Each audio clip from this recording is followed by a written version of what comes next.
सिंचुला के जंगल को लेकर आस पड़ोस के सारे गांव में बहुत सारी बातें चलती रहती थी, जिसमें सबसे ज्यादा प्रचलित थी जिंदा सीप की बात। सब लोग कहते हैं कि सिंचुला के जंगल में जो पुरानी हवेली है, उसके बगल में जो शिवलिंग है वो बहुत ही जागृत है।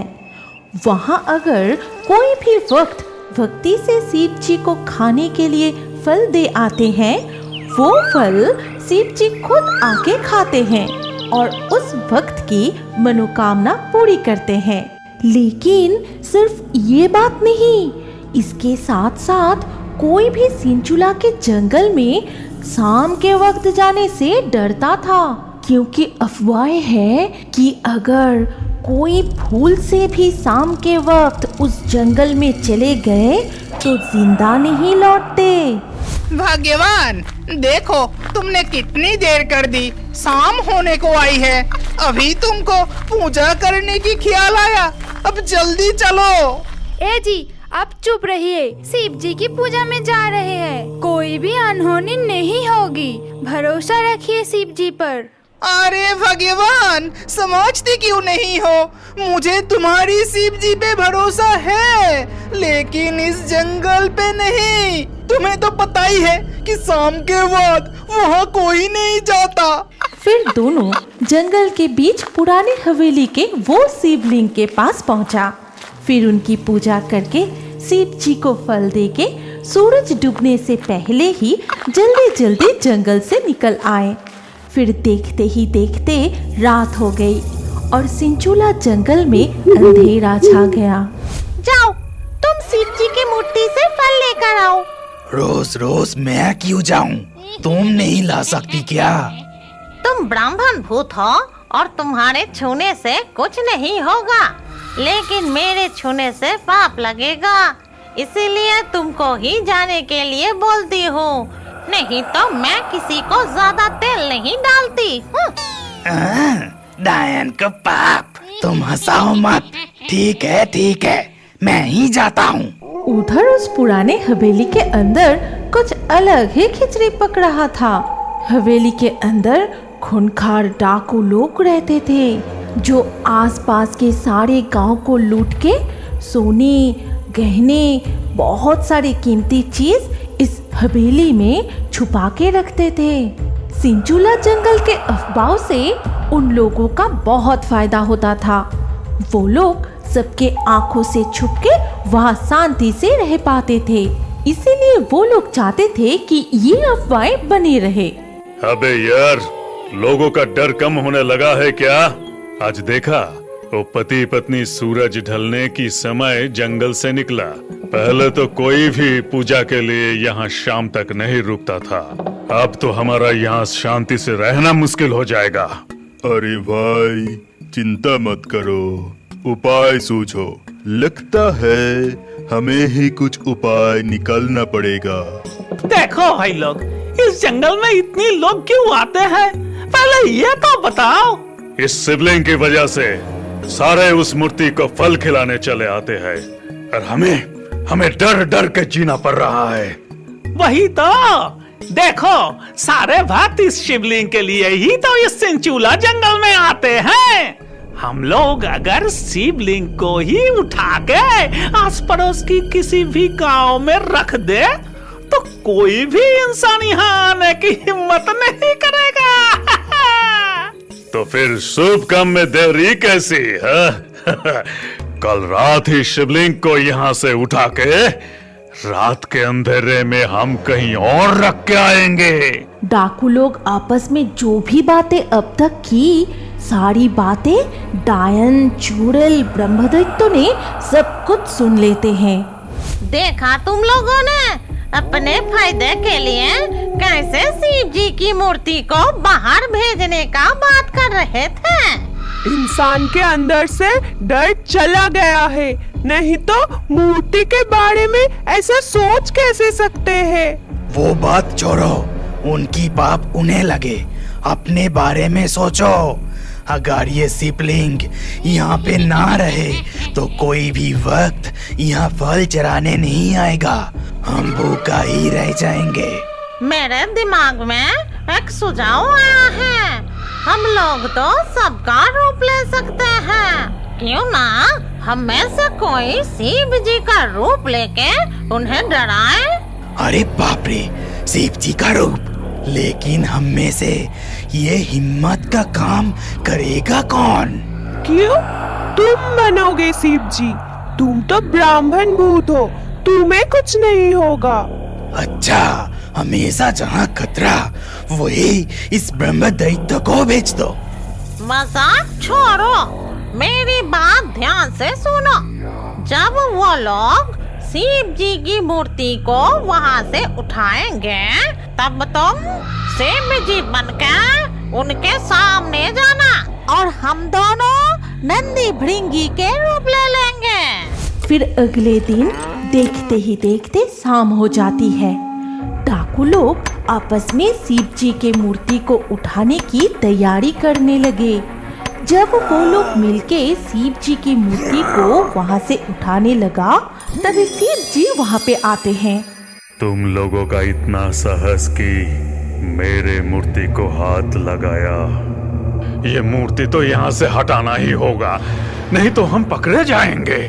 तुम लोग इतना बड़ा पाप करके भी ऐसे बात कर रहे हो। तुम मनुष्य होकर इतना नीचे गिर सकते हो? अब तुम लोग मेरा क्रोध देखोगे। शिव जी ने अपना त्रिशूल बढ़ाया, तभी चारों तरफ बिजली चमकाने लगी। तेज तूफान और बारिश शुरू हो गया। शिव जी का क्रोधित रूप देख के सारे डाकू वहां से दौड़ के भागने लगे, लेकिन शिव जी त्रिशूल उठा के उनके पीछे दौड़ने लगे। हे प्रभु, हमें माफ कर दीजिए। ऐसा गलती दोबारा नहीं होगा। हमें बस यहाँ रहने की अनुमति दे दीजिए प्रभु। लेकिन शिव जी रुकने वाले नहीं थे। उन लोगों को जंगल की सीमा पार करा के ही वो रुके। अपना भला चाहते हो तो कभी मेरे जंगल में वापस मत आना। मेरे जंगल में तुम जैसों के लिए कोई जगह नहीं है। डाकू लोग डर के इधर उधर भाग गया। तभी बारिश और तूफान भी रुक जाती है। इधर ब्रह्मदैत्य शिव जी के डायन और चुड़ैल नंदी भृंगी 2 गायों का रूप धारण करके डाकुओं को भगाने के लिए हवेली के पास पहुँचे। लेकिन अरे, हम लोग क्या आने में देर कर दी? मूर्ति तो यही है। क्या डाकू लोग मूर्ति हटाने के लिए नहीं आए? तभी अचानक असली शिव जी वहाँ पे प्रकट हुए। अरे बाप रे, 2 शिव जी! एक शिव जी तो हमारे ब्रह्म दैत्य हैं, लेकिन वो शिव कौन है? अरे, ये तो असली वाला शिव जी है। मुझे माफ कर दीजिए प्रभु। मेरे पास आपके रूप लेने के अलावा और कोई चारा नहीं था। मुझे माफ कर दीजिए प्रभु। तभी वो तीनों शिव जी और नंदी भृंगी के रूप छोड़ के अपने रूप में आ गए। मैं तुम लोगों के ऊपर रुष्ट नहीं हूँ। तुम लोगों ने खुद की खातिर ही सही मुझे इस जंगल में रखना चाहा, इससे मैं खुश हूँ। हमें पता नहीं था कि आप असल में हैं। भक्तों ने आपके लिए जो फल दे जाते वो सब तो हम लोग खा लेते थे। हमको माफ कर दीजिए प्रभु। मेरे बच्चों, तुम्हारे खुशी में ही मेरा खुशी है। मेरे होते हुए इस सिंचूला जंगल में कभी तुम लोगों को तकलीफ नहीं होगा। ये कह के शिव जी सबको आशीर्वाद देके वहाँ से अदृश्य हो गए। हर दिन की तरह सुबह जो वक्त फल चढ़ा जाते, वो सारे फल हमेशा की तरह ही चुड़ैल, डायन और ब्रह्मदैत्य खाते रहे। सबसे बड़ी बात, सिंचुला के जंगल से डाकुओं का नाम और निशान हमेशा के लिए मिट गए। बिनु गांव में रामू नाम का एक आदमी कुमरटुली में मिट्टी से बनी भगवान की मूर्ति बनाता था। उससे हर दिन काम से घर आने में बहुत रात हो जाती थी। उनके घर से कुमरटुली तक जाने की रास्ता था बहुत ही अंधेरा और घने जंगल से घिरी हुई। भूत से मैं नहीं डरती, चुड़ैल से भी नहीं। राम जी है सीने में, डरने को नहीं। हे माँ शीतला, हे माँ गंगे, हे बजरंगबली, हे सारे देव देवियों, मेरा रक्षा करो मुझे। हर हर हट हट हट हट, कौन है? हट जाओ। राम राम राम राम, राम राम राम राम राम राम राम राम। ऐसे ही हर रात वो राम के नाम जपते हुए घर लौटता था। लेकिन एक दिन जंगल के अंदर से ही एक अजीब सी आवाज आने लगी। बचाओ बचाओ, कोई है इधर, मुझे बचाओ, जल गया, मेरा सर जल गया। ऐसी आवाज सुन के रामू तो बहुत डर जाता है। अरे बाप रे, कौन है इधर? ऐसे बचाओ बचाओ करके पुकार रहा है। ये जरूर कोई प्रेत का पुकार है। भाग रामू, जल्दी से भाग यहाँ से, नहीं तो जिंदा नहीं लौटेगा। ये कहकर वो तेजी से साइकिल चलाते हुए वहाँ से भाग जाता है और घर पहुँचने के बाद वो जोर जोर से हंसने लगा। उसे देखकर पत्नी कमला ने बोली, अरे ये क्या हुआ तुम्हें? तुमने कोई भूत देखा क्या? इतनी जोर से सांस क्यों ले रहे हो? वो कोई मामूली भूत नहीं था, बहुत बड़ा कोई डरावना प्रेत था। लौटने के समय मैं सांप सुना था, कोई बचाओ बचाओ कह के मुझे पुकार रहा था। डर से मेरा ही जान निकल रहा था। मैं जाऊँ उसे बचाने? मुझे फंसाने के लिए ये जरूर कोई प्रेत का ही काम था। ये क्या कह रहे हो? अगर सच में वो भूत तुम्हें मार डालता तो? हे भगवान, तब मेरा क्या अनर्थ हो जाता, मैं कैसे जी पाती? इतना रोने की कोई जरूरत नहीं। ऐसे रो रही हो जैसे प्रेत ने मेरे गला दबाकर खून ही चूस लिया है। कल से रात को देर करना ठीक नहीं होगा। वो सारे काम खत्म करके जल्द ही घर लौटना पड़ेगा। हाँ, वो ही ठीक रहेगा। अगले दिन सुबह रामू रोज की तरह ही काम पर जाता है। उस दिन रात के 8 बज रहे थे जब रामू काम से लौट रहा था। तभी उसी जंगल के रास्ते से घर लौटने के समय अचानक जंगल में बहुत तेज एक ठंडी सी हवा चलने लगी और इसके साथ साथ फिर से चिल्लाने की वही आवाज आने लगे। बचाओ बचाओ, कोई है इधर, मुझे बचाओ, जल गया, मेरा सर जल गया। ये आवाज सुन के रामू बहुत डर जाता है और वहीं पर वो बेहोश होकर गिर जाता है और रामू रात भर वहीं पड़ा रहा। दूसरी ओर कमला दरवाजे के सामने बैठी बैठी अपने पति के लौटने की प्रतीक्षा में सो गई। अगले दिन सुबह हर दिन की तरह कुछ राखल बालक अपनी गाय को लेकर जंगल के रास्ते से मैदान की तरफ जा रहे थे। वो हर रोज खेत से चावल लेकर जंगल में जो पत्थर था उसके ऊपर रगड़कर दाने निकल के खाते थे। लेकिन आश्चर्य की बात ये है कि जब भी वो पत्थर के ऊपर चावल घिसता था वो पत्थर लाल हो जाता था। लेकिन कभी भी वो सब इस बात पर ध्यान नहीं दिया। उस दिन चावल के दाने खाते समय उनमें से एक ने दूर में कुछ पड़ा हुआ देखा। अरे उधर दूर में देखने पड़ा, लगता है जमीन पर कुछ गिरा पड़ा है।